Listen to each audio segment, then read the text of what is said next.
Hey everybody, Scout Crafty here again. It's Wednesday, midweek Wednesday, and today is the first full day into spring. And boy, is it nice here in the Northeast. The springtime is always the best time of year. Spring and fall, my favorite months. But you could see the sun is starting to stay out longer and the temperatures are warming up. You could hear the birds singing their springtime calls. It's a wonderful time to be alive.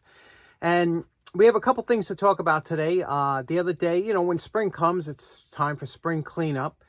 And, you start moving things around. And I was over doing some laundry the other day, and I happened to look up, and I saw something up in the rafters that just sparked my memory. And I said, oh, I remember this. It was my grandfather's fishing pole. Now, when I was younger, I'm sure like many of you, my grandfather, who, he was a little standoffish with me, and not like my dad was a little closer with me, but my grandfather was my mother's father, a little bit standoffish, but one time I remember, the one time we did bond was, he took me fishing for my first time, and I'll never forget this. I was a young boy, I guess about 11 years old maybe, and he took me down. He grabbed the pitchfork and he said, come with me. And we had an old coffee can and a pitchfork. And we walked down the park and we turned over some rocks and dug up with the pitchfork. And we dug up these sandworms. And they're still there, still down there. And the sandworms, they're a tricky kind of one. They look more like a little centipede than they do a worm. They're kind of ferocious looking. They do have two big fangs that will come up and bite you if you're not careful. But we would put a scoop of sand in the can and put a few sandworms in the can and a clump of seaweed over them and then come back home and have lunch and wait for the tide to come in. And later on, we jumped in the car and we would drive down to the water, only a couple blocks here, and we would go fishing. And I remember the first time I went fishing, he set me up with my pole. He had an extra pole, and of course, he had to put the worm on the hook, and I'm sure a lot of you have had the same experience, and the sinker. And as a young boy, I was intrigued by the equipment. I kept looking at the pole and the reel, and this was the first time I was allowed to touch these and use them, and I was fascinated. And I remember, he would have to cast it in because, with those old open reels, if you tried to improperly cast the line, you would get what's called a bird's nest. And so he didn't want that. So he cast it for me, and then it would just wait. And he'd say, okay, after a while you reel it in. But I was anxious. As a young boy, you want to reel it in. So I would constantly reel it in. And then I would, he'd say, you can't keep reeling it in. You got to be patient. I didn't want to be patient. I loved the action of that reel and of just, being out there, and I wanted to do something. And sure enough, don't you know it, I caught an eel. An eel's not an attractive looking fish, but that's what we were fishing for, eels and flounders. And I caught an eel, and I'll never forget the look on his face. He was shocked because here it was, he was just scolding me about keep dragging and reeling my line in, and I catch the first fish, and it was a big eel. And he was all happy, and it was a great bonding moment. And we came home, and they cooked it up, and we actually ate that eel that night. Think about it now. I don't eat seafood anymore. But to think about it now, eel, of course, they're kind of bottom dwellers anyway. But it was good memories. And it made me think, and I said, you know what? The other day, I was thinking about that. It was in my mind, and then I was looking, and I saw a fishing show. That was, I said, boy, you know what? I'm going to go to the fishing show. I used to collect reels. I have a nice collection of reels. I don't fish too much anymore, not at all. But I do like reels. I like the equipment. I love tackle. So I said, let me go to the fishing show. And I got up and I went to the fishing show. And let me show you, if you've never, like I was telling you, hobbies have shows for everything. And that's the best part of it. Let me show you what a typical fishing show looks like.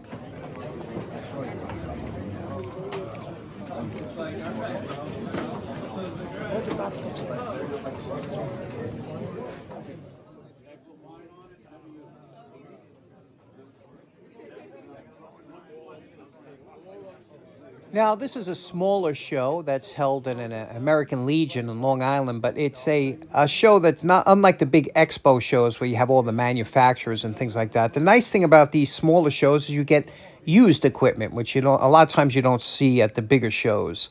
This, like I said, was held in American Legion, and before long, this place was standing room only. You had to walk sideways to get through. That's how popular it was.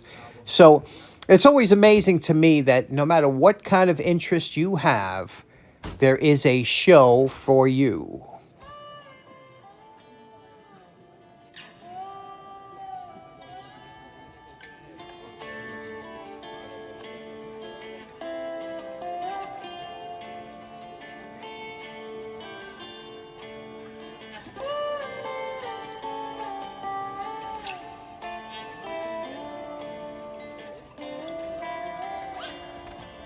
One thing about a nicely run show is they have a couple events to draw you in. One of them was they had some professionals here that you could charter a boat from and also pick up some tips and tricks.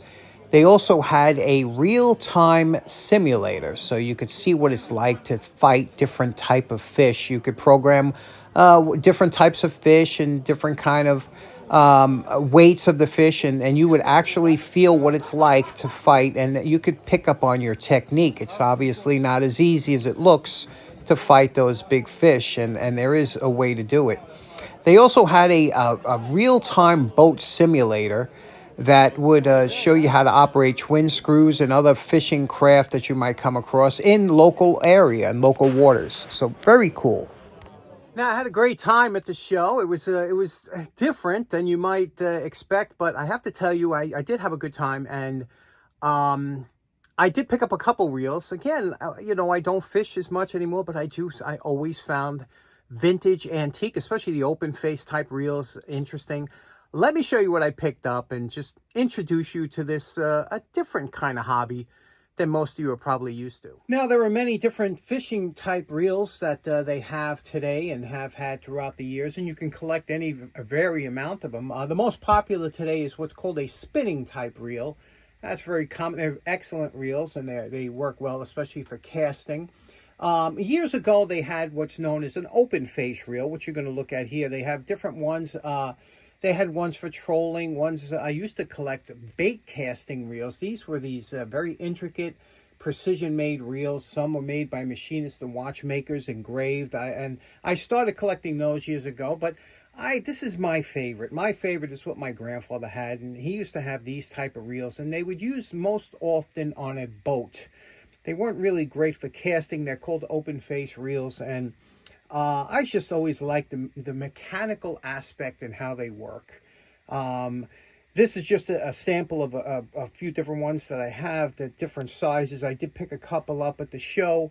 I like to buy them in good condition. You don't want to buy a wreck and have to restore them. It does take some time, and the chrome does get a little pitted, but these are in nice shape. And let me show you what is so interesting about this type of reel.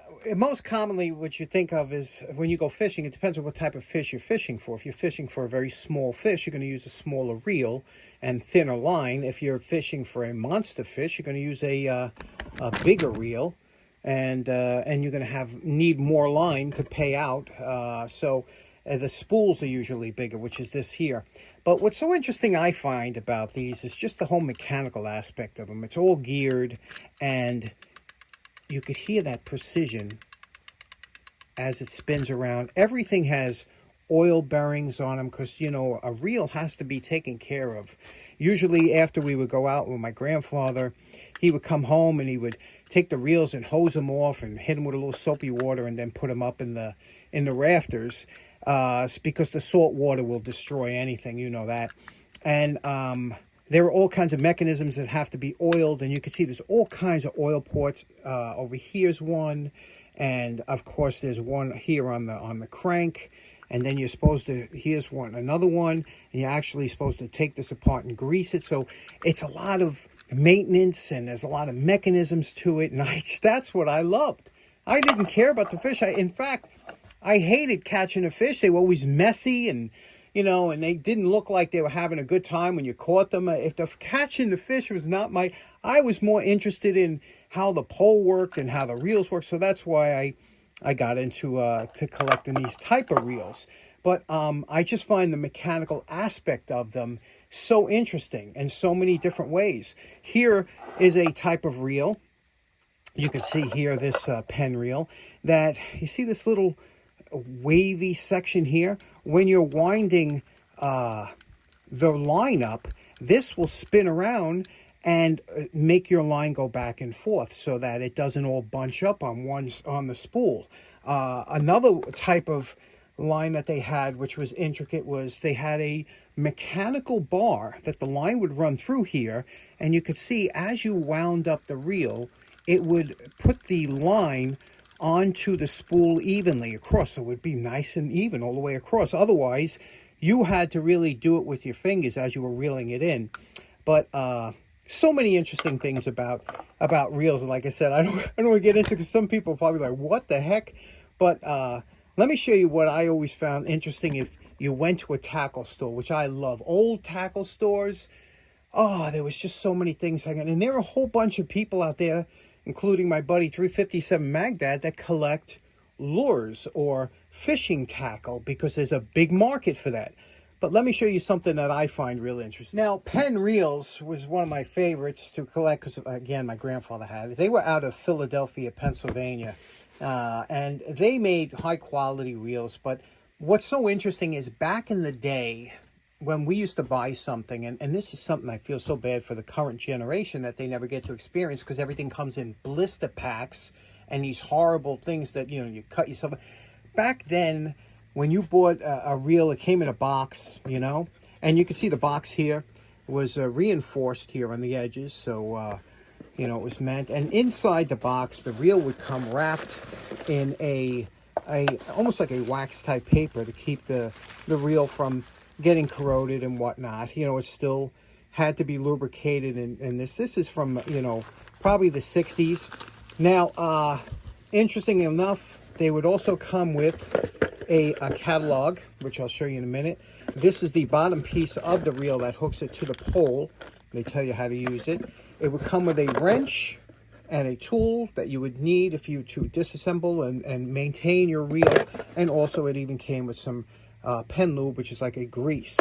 Now, let me show you what's so interesting about the catalog, which I think is just absolutely beautiful, especially when you see this is catalog 36B. Let me show you what it looks like. Now, I was telling you that this is the type of reels that Penn actually would make, but they also had, this is the majority of type they would have, your regular boat reels, which I like to collect, surf reels for when you're fishing from the beach, bait casting, that's if you're tossing out some bait from either a boat or a dock, trolling if you're on a boat and you're dragging the line behind you, deluxe game fish. That's if you're like, remember Jaws, the movie Quint from Jaws? These are always tremendously interesting because they're so big, and I'll show you a little bit about that later. Bay fishing, level wine, and spinning. And this is what really took off, is the spinning reels. But and you can see here, because the spinning reels were starting to take off, they put them in the front of the catalog here when you first opened up. And but when you years ago, when you had a paper catalog, okay, many times you would stick this catalog in your pocket, and on your lunch hour, or if you're at work or something, you got some slow time, you would sit and page through a catalog of anything and dream. And look at the beautiful illustrations they had. Look, you might not even be into, like me, you're not into fishing, but just the idea of how nicely this is made and how it's selling you. Whereas computers don't do that the same way. But here it shows you how the reels get hooked up and how to use them. Look, and they give you some incentive to go out there and catch yourself an 1,142-pound fish. Again, the different types of reels that they had, all in this pocket catalog. That I miss catalogs, I really do. And I still, thank God, I still have a bunch that I look through, because I still enjoy the feel and the touch of a paper catalog as compared to, browsing the computer. Of course, parts list, really important to have, especially if you're going to maintain your reels. What style reel you might need for the type of fishing you do, and exploded diagrams in the back and whatnot. So a catalog is invaluable. I wish they still made them today. And these actually do sell on eBay. Now, this is one reel I did pick up at the show. I always wanted, you know, these big reels. You ever see these big reels? Like I said, when you see these guys shark fishing, they were always expensive, and they always are. These are big money when you go to buy them. But this one here is not one of the huge ones, but it's, you know, it's halfway up the line. This is a Senator. And you can see I just got it. I didn't do any cleaning on it or anything, but it is just glass smooth. The Scout Crafter red. Look, you could see that there's lubricant on there, so somebody did take care of it and lubricate it up, so, you know, it will be an easy cleanup.